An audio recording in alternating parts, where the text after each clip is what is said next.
and welcome to this brand new edition of Global Lens on News9 Live with me, Neha. Khanna, our focus continues to be on the escalating Israel-Hamas conflict. Today is day 30 of the Israel-Hamas war, and Israel's military says it is now advancing towards Gaza City after its forces cut the enclave into two by reaching the Mediterranean coast. And Israeli Defense Forces spokesperson said essentially today there is a northern Gaza and a southern Gaza. He claimed the IDF would allow for a corridor in order for the residents of northern Gaza and Gaza City to move southward. This is a one-way corridor to the south. We continue to attack with strength and we continue to carry out our ground operation in northern Gaza and the greater Gaza City, he added. Fact is, none of these warnings have guaranteed safety for the civilians, and human rights officials say Israel's evacuation order could breach international law. Gaza has also faced its third communications blackout since the war erupted as humanitarian agencies lost contact with their aid workers. Internet and phone connections are gradually returning though, according to service providers. Over 10,000 Palestinians have now been killed in the Israeli offensive. At least 4,800 of them were children, according to the Palestinian Health Ministry. Israeli strikes have hit civilian areas, including residential neighborhoods, hospitals, refugee camps and schools. Well over 1 million of the 2.3 million residents of Gaza have been internally displaced. And an acute shortage of essential supplies, such as food, water and medicines, continues to make an already nightmarish situation far worse, with the humanitarian crisis deepening by the hour.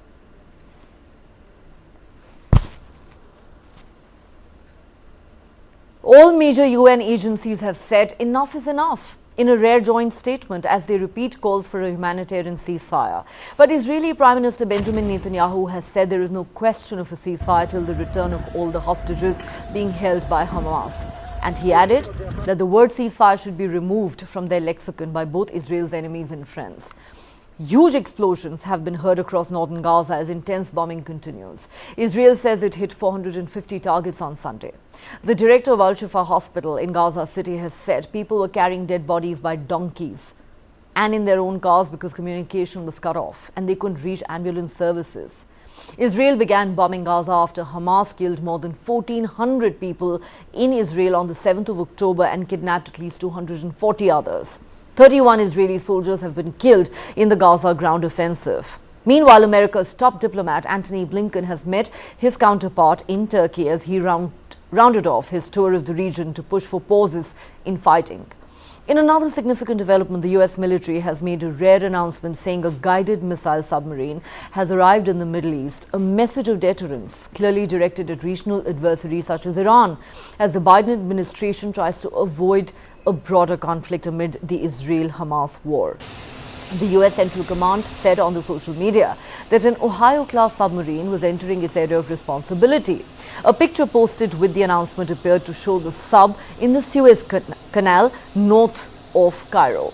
The sub has not been named, but the US Navy has 4 Ohio-class guided missile submarines, which are former ballistic missile subs converted to fire Tomahawk cruise missiles rather than nuclear-tipped ballistic missiles. Each of these subs can carry 154 Tomahawk cruise missiles, and a Tomahawk can carry up to a 1,000-pound high-explosive warhead.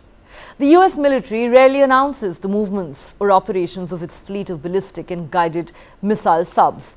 Instead, these vessels operate in near complete secrecy. The announcement is a clear message of deterrence directed at Iran and its proxies in the region. The sub joins a number of other US Navy assets already in the area, including 2 carrier strike groups and an amphibious ready group.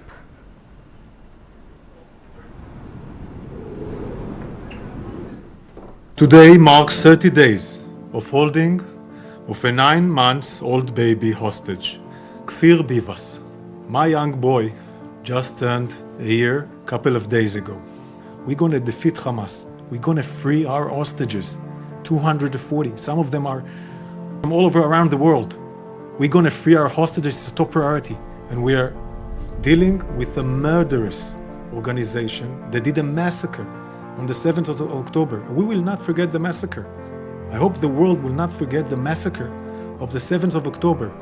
We came up in the morning, waking up, and babies were killed in their beds, and young women were burnt alive in a music festival. We will not let the world forget that. And we will not let the world forget Kfir Bivas, a baby after 30 days being held in Gaza. It's unimaginable. It's a crime against humanity.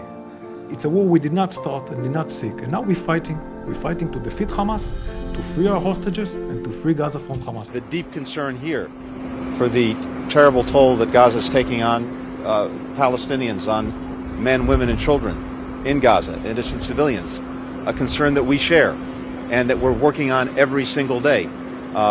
We've engaged the Israelis on steps that they can take to minimize civilian casualties. We're working, as I said, very aggressively on getting more humanitarian assistance into Gaza, and we have very concrete ways of doing that. And I think you'll see in the days ahead that assistance can expand in significant ways, so that more gets into people who need it and gets to the people who need it, as well as making sure that people can continue to come out of Gaza. I think we've had important conversations, and more than conversations, we're making sure that the different influence and relationships that countries in the region have, including the countries that I visited or spoke to, that they're using that to make sure that this conflict and crisis doesn't spread.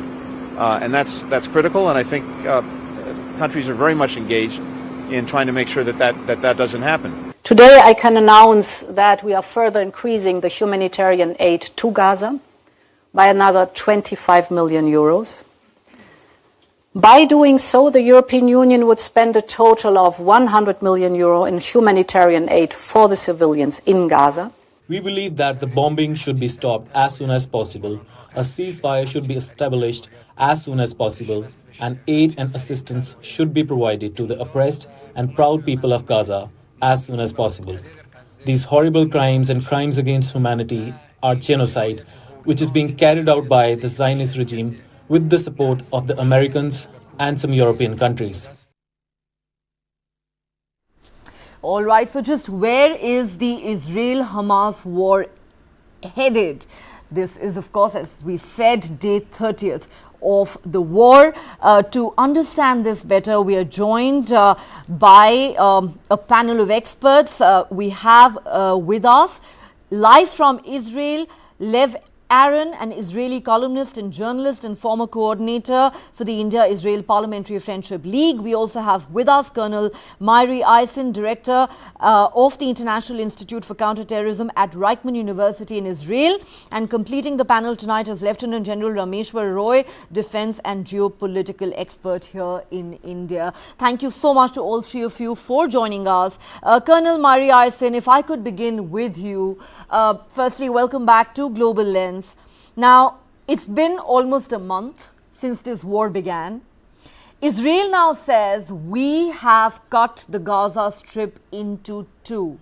Could you please explain to our viewers what exactly that means and where the war is currently poised? From the beginning, and as I was listening to your very interesting introduction, I'd just like to say this war did not erupt. This war was started. It was started in a very specific way with a very specific all-out attack.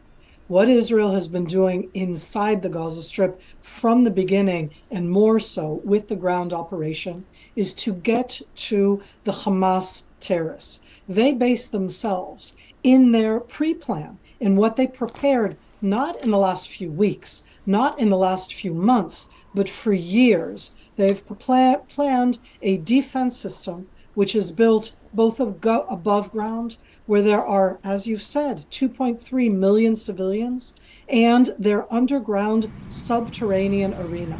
What the Israeli military is doing is getting to these two different areas that Hamas terror fighters are fighting from. This is their defense system. They did that horrific attack, and now they are using both the 2.3 million civilians and the 241 Israeli people and people from all around the world as their defense, as their get out of jail card. This is the most criminal act you can think of. I'm going to call it for the moment the genocidal Hamas attack. And what we're trying to do is to get to the terrorists, to their capabilities. That means going into these cities and going underneath them. It is a very challenging arena. It is a challenging arena. There is no doubt about that. This is the first time that we've actually seen Israel launch a ground offensive into Gaza. And obviously, this has happened under unprecedented circumstances. Lev Aaron, if I could come to you at this point, we're talking about how the war is proceeding. Israel says we've cut Gaza into two. The Israeli Prime Minister says the word ceasefire should be removed from the lexicon, both by Israel's friends and enemies. There is no question of a ceasefire, at least until the time that all the hostages are released and returned safely by Hamas. And then you have America's top diplomat going from one country to another in the Middle East, holding important talks, perhaps in an effort to somewhat defuse the situation, but at the moment it looks like things are only escalating. What do you make of how this war is proceeding, and how do you think the global media perceives Israel's counteroffensive and refusal to even entertain the idea of a ceasefire? So I think that during the last 2 days, we have some kind of effective blockade in Gaza. And we cannot forget what happens on the Lebanese border or the Hezbollah border. Yes. The leader of Hezbollah said, Palestinians put us also under surprise. And he said to the Palestinians, you are alone, the Hamas Palestinians, right, in Gaza. You are alone in this war. We will not go to war for you. Solidarity will not be there. Maybe small solidarity, but not a real solidarity. So it means that now Israel feels, at least as the Israeli army is concerned, that this blockade will create two Gazas, and most of Gazans from the north will move to the south, and then it will be easier for Israel to defeat Hamas. Now, of course, pressure is there on Israel. Pressure from international media, pressure from the Americans, pressure for ceasefire, pressure for some kind of humanitarian aid to the Palestinians. But I think that the inner politics of Israel cannot digest anything but a full victory over Hamas. So I think that as far as Israel is concerned at this point, even if we see more and more demonstrations against Israel, even if we see Israel in a pejorative way in some liberal media houses, still I think that Israel is very committed to a military victory that will lead to diplomatic victory. At least this is the picture right now. Okay, that's very interesting. So let me take this to our Indian guest, Lieutenant General Rameshwar Roy.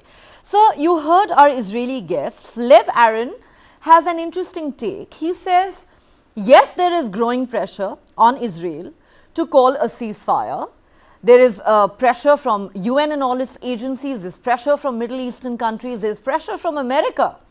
You know, even if it's all happening behind the scenes and nobody is saying it on record.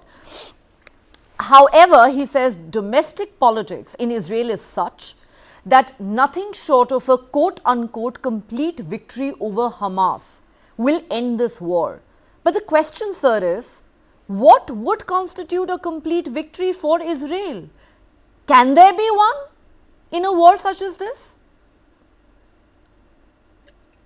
Neha, we as Indian soldiers probably have the longest history with the war of terrorism, right from the time that we got our independence on the northern borders as well as in the eastern borders. Let me tell you very clearly as a soldier that terrorist outfits, no matter in what form and strength they operate at a point of time, they cannot be completely eliminated. And at no point any side can claim to have any kind of complete victory. As of now, as I read this situation, to my mind, what has happened here is that on one side we have the desperation of Hamas, who have been over the years just desperately waiting for some kind of a lasting solution which has not come about. On the other side, we have the anger that Israel has got, also a bit of a face saving because of the kind of surprise with which Hamas has been able to attack them.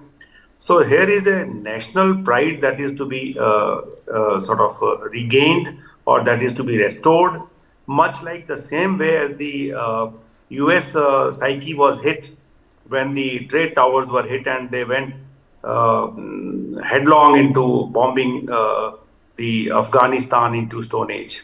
A similar kind of a situation, to my mind, is prevailing right now. Also, it's a war of unequals. No one can ever match the might of Israel as they ever had with their neighbors, regardless of the fact that Hamas and the Hezbollah and all lot of people operating from Yemen, operating from Syria, operating from Iraq, whatever they do, whatever happens, Israel is too strong for any one of them. I mean, you still remember the war of 1967 and 73, Arab-Israel war took place when the Arab was completely united with much more kind of organized military resistance and military offensive that came about. If that couldn't do anything to Israel, then there is no likelihood of anything happening to Israel even now. But what is ultimately going to happen here is that the entire conflict which is going on, the rest of the worldview and the effort is only to limit the conflict and not allow the bigger players to get into it. And my sense also tells me that bigger players are also not interested in getting into it. Therefore, a lot of deterrence is being placed to deter them from even thinking of getting into this conflict. That is issue number one. Issue number two is the complete war, complete conflict as it stands today is going to end up with the huge amount of loss of lives, huge amount of humanitarian crisis for decades that we can keep sorting it out. But the end product is just one, that why the world has not been able to find a lasting solution to this problem is something which I am unable to actually see, because even now, I think we nearly thought that they were going to find a solution for peaceful coexistence. And that is the time this desperation from the Hamas has come about. So I do not know if somebody is really interested in finding a peaceful solution to this problem, or we just let this happen time and again, because a complete victory in military sense and then landing up into a diplomatic victory, I don't think these are just the play of words. I don't think that kind of situation, because as it is, Israel, with the lobby that it has in US and the rest of the world, is too strong for their enemies. I mean, what more diplomatic clout you can have than what you have right now already? Again, what you're saying is very interesting, sir. So let me take this to Colonel Mary Eisen. Colonel Mary Eisen, of course, nobody can contest that what happened in Israel on the 7th of October is too horrifying for even words. It was barbarity at its worst. However, here's a retired Lieutenant General of the Indian Army who says, look, India, for example, is also a country that has been at the receiving end of terror. But unfortunately, this is something that we've had to battle for decades now. Not months or years, but decades. That is the unfortunate reality. And he says, in a war such as this, there is no such thing as a complete victory. Therefore, I'm going to ask you this. I know that from day one, Israel has said we're going to finish Hamas. But I'm still going to ask you this pointed question. What would a quote-unquote complete victory look like for Israel, and at what cost is it likely to come? What time frame are we looking at?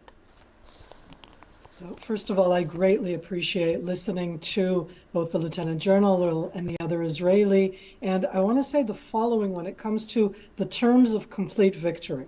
There is no such thing in any kind of war, anywhere at any time. And Israel has been fighting against terrorists, sir, for our entire existence. We've been fighting both against countries and states. When you mentioned 67 and 73, that was countries that attacked Israel. And we have been fighting for almost 50 years against terrorists. And here I am going to take a point. What does it mean to demolish Hamas capabilities. We've never said that we would erase Hamas. We've never said we'll erase the Palestinians. I am together with the general, and I, Miri, would like to arrive at a peaceful resolution with the Palestinians. But please, let us all separate between the murderous terror organization called Hamas, who have never wanted to arrive at a peaceful resolution, sir. They were against the Palestinian Authority. They were against all of the different decisions that were made in the 1990s, for all of the years. They have been against it. They call for the destruction of Israel. That's Hamas. And what we want to do when we talk about erasing or eradicating is to get to as much of their terror military capability. They are a terror army. That isn't easy, and I don't think that we will eradicate it. What worries me more is when people don't make that distinction between Hamas that calls for the destruction of the state of Israel, and that's the attack that they did, and we need to go after the capabilities, the infrastructure, and to get to our hostages, these people that were taken out of their bed Saturday morning from 9 months through 87 years old, and between arriving at a resolution. Let's get rid of Hamas. When I say get rid of it, destroy those capabilities. For me, victory, if I want to end this issue, the victory is that the Hamas leadership will know that it lost, that the Palestinian people will understand that this path of going on a genocidal terror attack is not the way to arrive at a peaceful resolution. Okay, it is my job to play the devil's advocate, and I'm going to do that. You said something interesting, Colonel Eisen. I have this question for you. You saying, please, draw a distinction between the Hamas and Palestinian civilians. That's what we as Israelis have done. Actually, ma'am, to be honest with you, that is what the rest of the world indeed has done. What they are saying is that all Palestinians are not Hamas. The 2.3 million residents of Gaza are not all Hamas. The over 10,000 Palestinians who have been killed in the Israeli counteroffensive are not all Hamas. And most certainly, the 4,800 children who have been killed in the Israeli counteroffensive were not Hamas. And when you say that the attack on your territory was a genocidal one, now the cruel irony is that the exact same allegation is being leveled against you, that it is Israel which is now carrying out a genocide of the Palestinian people. How would you respond to that? Respond? Yes. My heart goes out to any child killed. My heart goes out to all of the civilians. My heart goes out to anybody anywhere who is thrust into this situation. I hold Hamas responsible. You, for some reason, do not. Hamas built an entire genocidal attack to be protected by their civilians. We have been telling civilians for weeks, as you said before, to go south. We have been isolating the northern portion and consistently, not over the last 2 days, telling the civilians, not to you in India, in Arabic, into their telephones, into the different aspects, go south to safe places. 250,000 Israelis are dislocated right now as rockets are fired in. The government of Israel has tried to protect us from that kind of terror. When we look at it and we put it on that same aspect, Israel never targets civilians.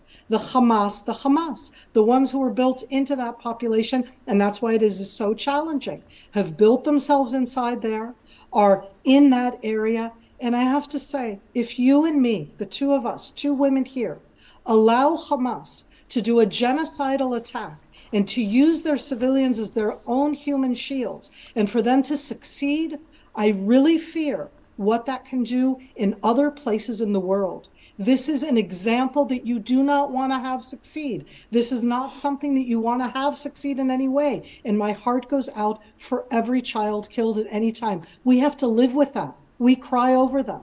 I'd like to hear that same idea from all of the people in the arena. And what I've heard over the last 3 weeks has been horrific outbreak that this is about Israel.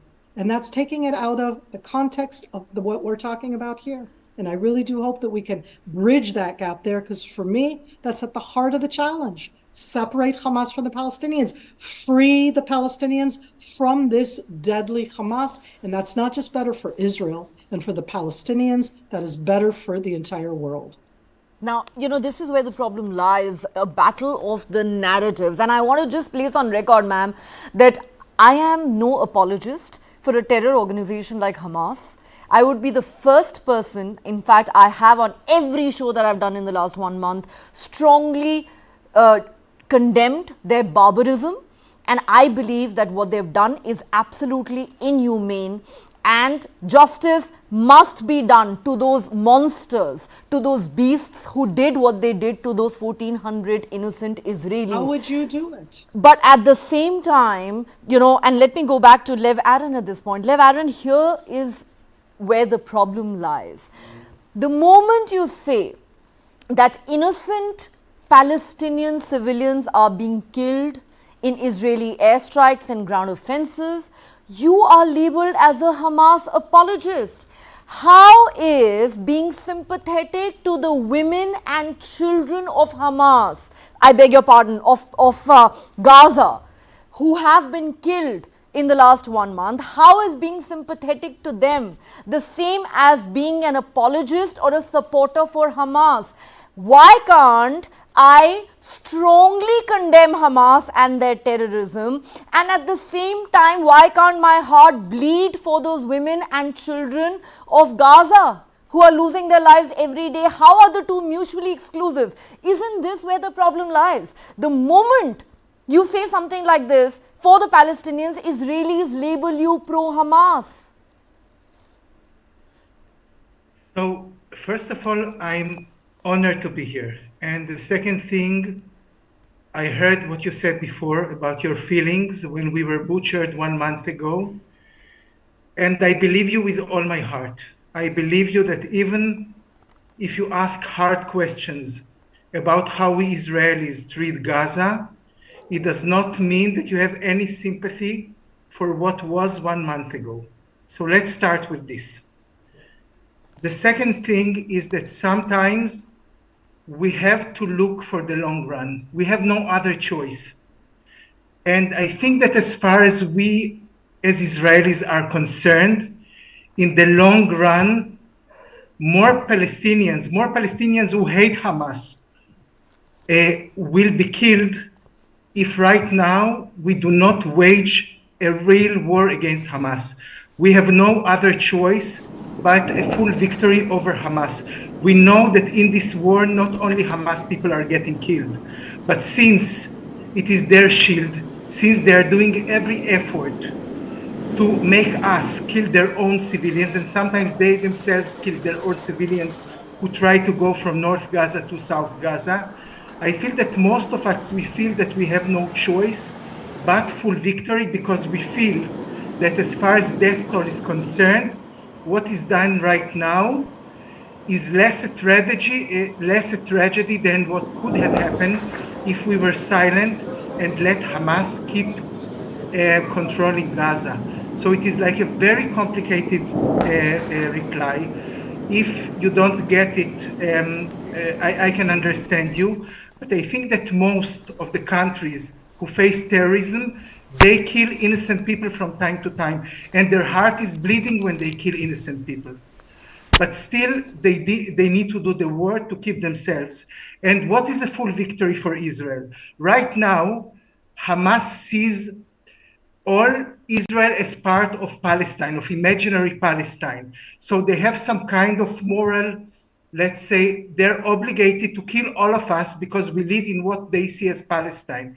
If there is a new order in Gaza, in which there is some kind of a power that sees part of the region as Palestine and part of it as Israel, then we can get some kind of partition of the land into two sovereign states. Thank you. All right, Lev, thank you very much for understanding the moral dilemma that some of us have. We do not want to see Israelis being butchered. At the same time, we don't want to see innocent Palestinians being killed. That is at the heart of it all. It's as simple as that. Though I know there are no easy answers. let me go back to Lieutenant General Rameshwar Roy. Lieutenant General Roy, so we all agree there is no such thing as a complete victory in any war, least of all in a war such as this. But let me ask you, what kind of a face saver do you think Netanyahu and his far-right government would be content with at the end of the day to be able to declare victory and exit Gaza? Because there has to be an end to this war at some point in time. There is pressure already from the Americans on the Israelis. Like I said, even if it's all happening behind the scenes and not in front of the cameras. What do you think is the kind of outcome / face saver that Netanyahu and his government would be content with? You see, to my mind, the only face saving that is possible is that if the international pressure is brought upon both the sides to go in for a ceasefire, limit the conflict in the sense that the other players who are sitting on the fence. But a ceasefire is not what the Israelis would be happy with right now, and Netanyahu has completely ruled it out, sir. Neha, I am telling you, both the sides, be it Hamas, be it Israelis, both the sides are actually trying to now speak of an aim which is absolutely a theoretical kind of an aim. I have already said this, that trying to distinguish between who are the Hamas and who are the Palestinians is absolutely impossible. I mean, you see, terrorists have no defined targets. They're not definable military targets that you can say these are the terrorist houses, targets and all that. And likewise, you cannot distinguish between a normal population person and a person who is picked up arms to be Hamas. I mean, we've been trying this in the own country for a very, very long time. So even I would give an extreme example, even in a military conflict, where the soldiers are definable, the military targets are definable, when conflicts happen, the cost is borne by the civilians. And cost is borne by the nation in terms of a lot of collateral damages. I'm very certain that these initial reactions which are there, that ceasefire word doesn't exist and all that, I've yet to see that the ceasefire doesn't happen. So ultimately, they will have to bring the pressure down on both the sides to firstly limit the conflict, going for a ceasefire in a manner of speaking that Hamas infrastructure and the numbers and the leaders and all, they have been destroyed, killed, eliminated, and therefore a kind of a moral victory has been achieved by the Israel.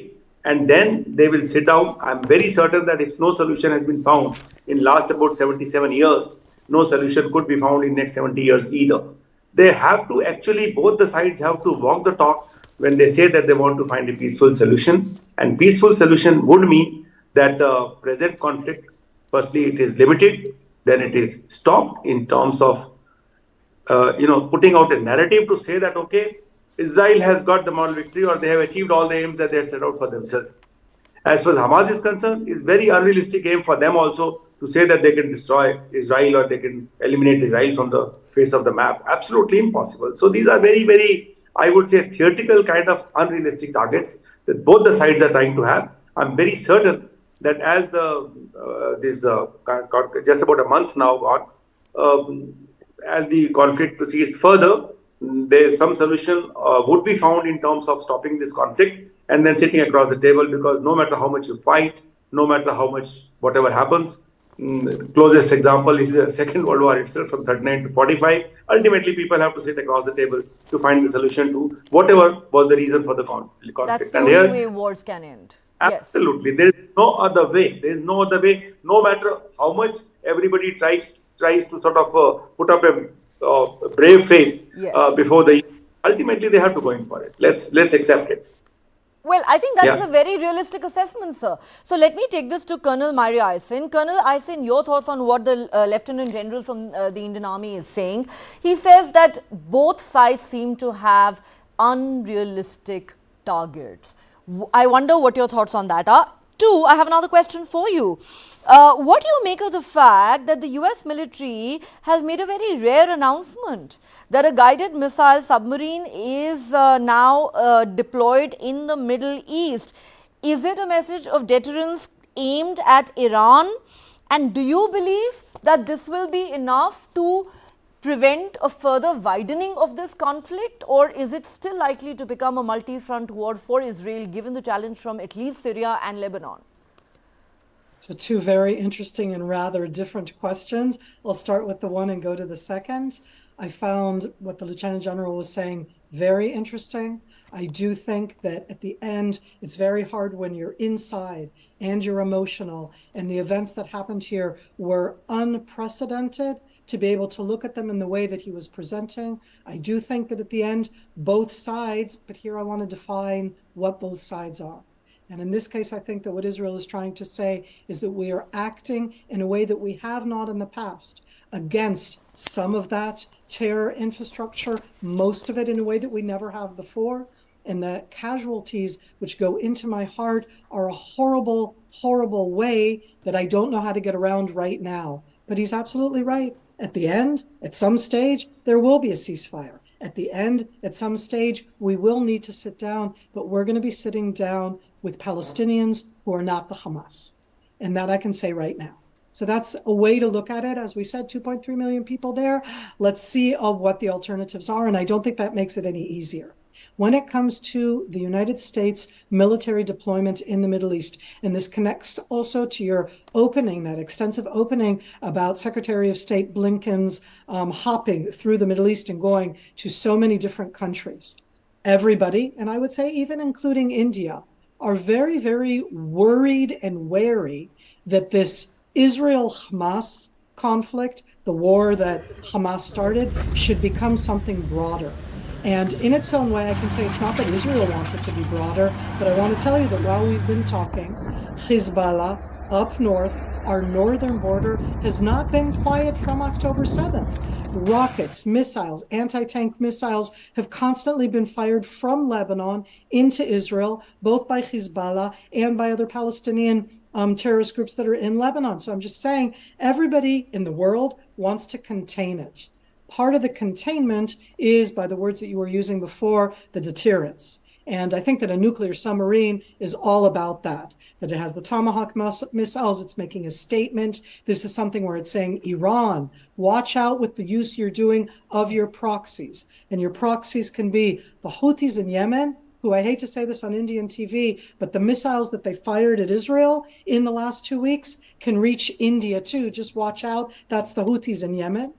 The Iraqi Hezbollah Shiite proxies that have been attacking U.S. bases all over the Middle Eastern area. And of course, Hezbollah that has been armed by Iran over decades and has 10 times the terror army capabilities that Hamas has. So there's no question that that's in the name of the game. And we don't want it to expand, but none of us want to be able to live right now within this area where you have a terror army that has 10 times more than what Hamas has. So these are the challenges we face right now. United States is clear cut at the governmental level, at the military level, of being part of it. They're not the only ones. You showed before the EU in that sense, in that humanitarian support. As I said, I want to help the civilians, but both the Europeans and different countries all are on board in that sense, in understanding that we need to withstand the expansion of this conflict, and that Hezbollah is to a large degree testing the waters.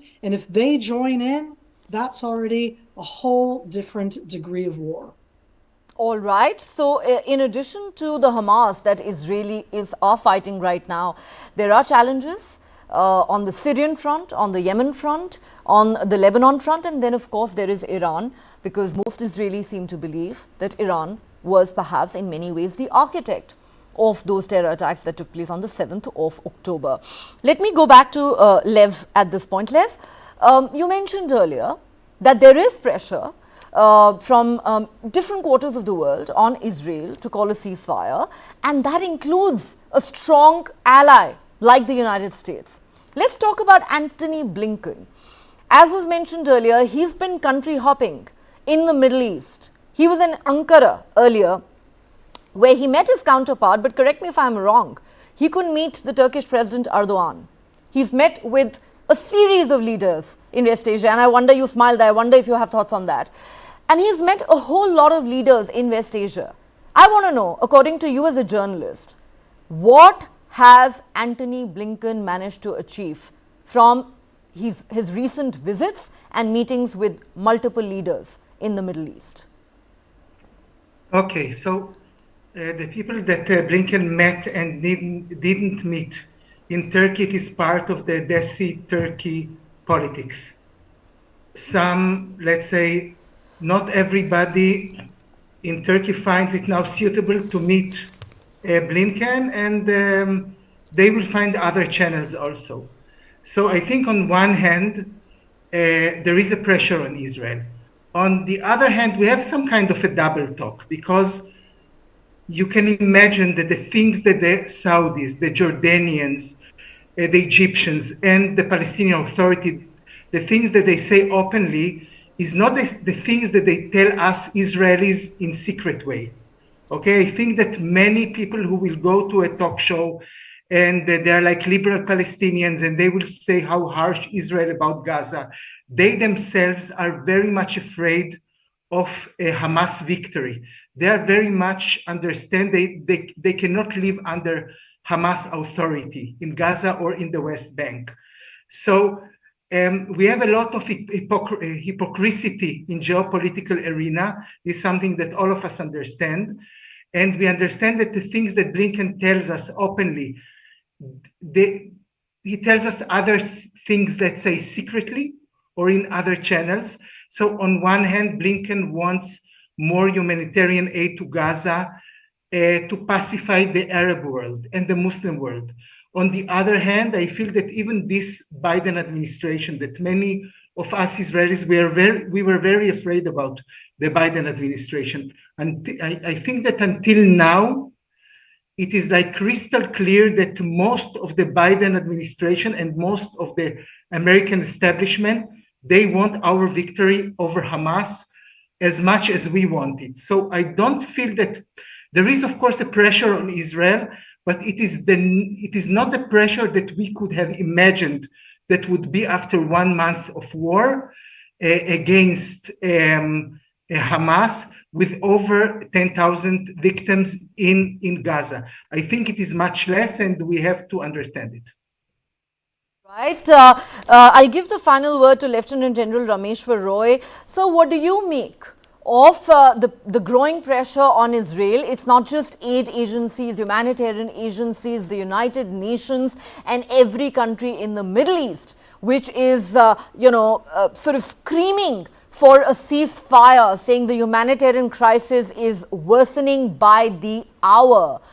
But, as has been mentioned by our friend from Israel, even the country's closest ally, America, has been putting pressure on it behind the scenes. There are repeated calls for a humanitarian pause, whatever that means. How do you think Israel is likely to navigate this path over the next few days and weeks as it continues to face this global pressure? Because now it is being called a genocide of Palestinians. If you really ask me, there is nothing to navigate about, because on one hand, the kinetic warfare is happening between the Hamas, Israel, and the rest of the allies in whichever way it's taking place. On the other side is just the war of words.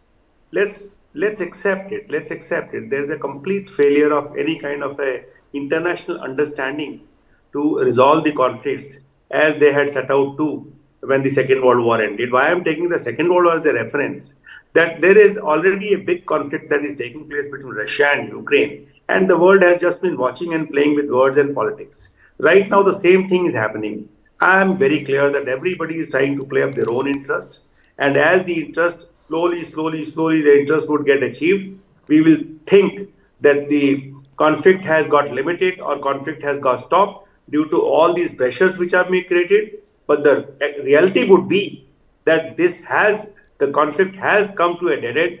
The conflict has come to a point where one side feels that there is nothing else to achieve, there is nothing else to destroy. Whatever they were set out to get, they have already got it. And that's a time that people will try to then say or come out with the logic or come out with the reason that, look, we've been trying for ceasefire, finally, look, we are successful. So this is the sense that I am getting, the way international community have been behaving on the many conflicts which have been coming off and on, and presently the two big ones, one between Russia and Ukraine, and the second, this one that has started. Talking of Hamas and Hezbollah, Let me tell you that these two terrorist groups, one belongs to a Shia group, one belongs to a Sunni group. One group would be interested in the weakening of the other group so that the remaining group takes a priority. So I don't think they are going to enter in the conflict in a big way, and some kind of a road show or a side show can go on.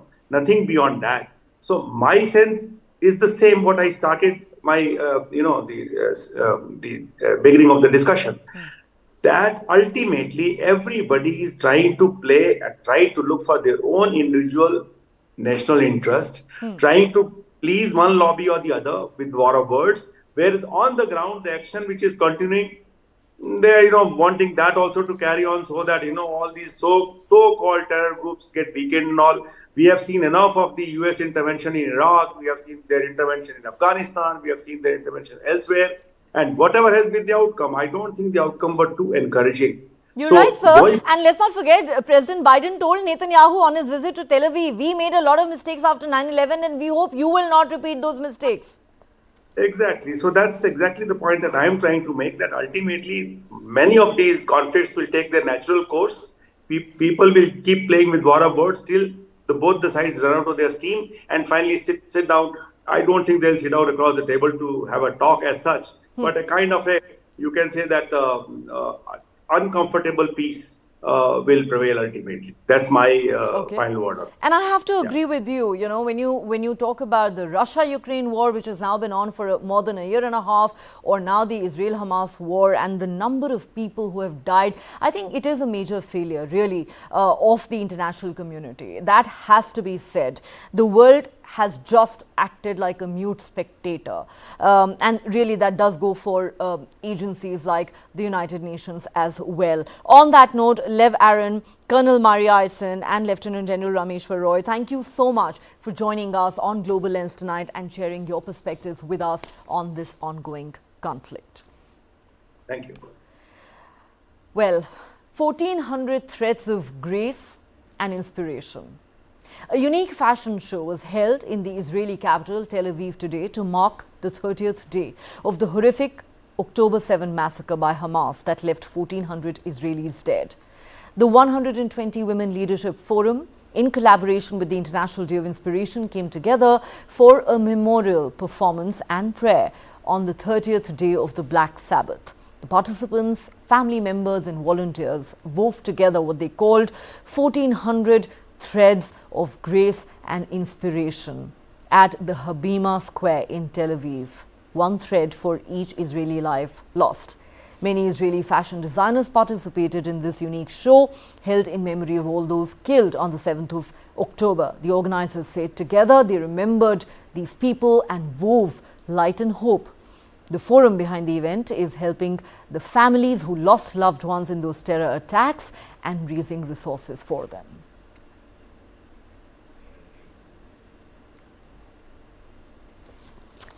All right, that's all the time we have on this edition of Global Lens. If you have been, thanks so much for joining.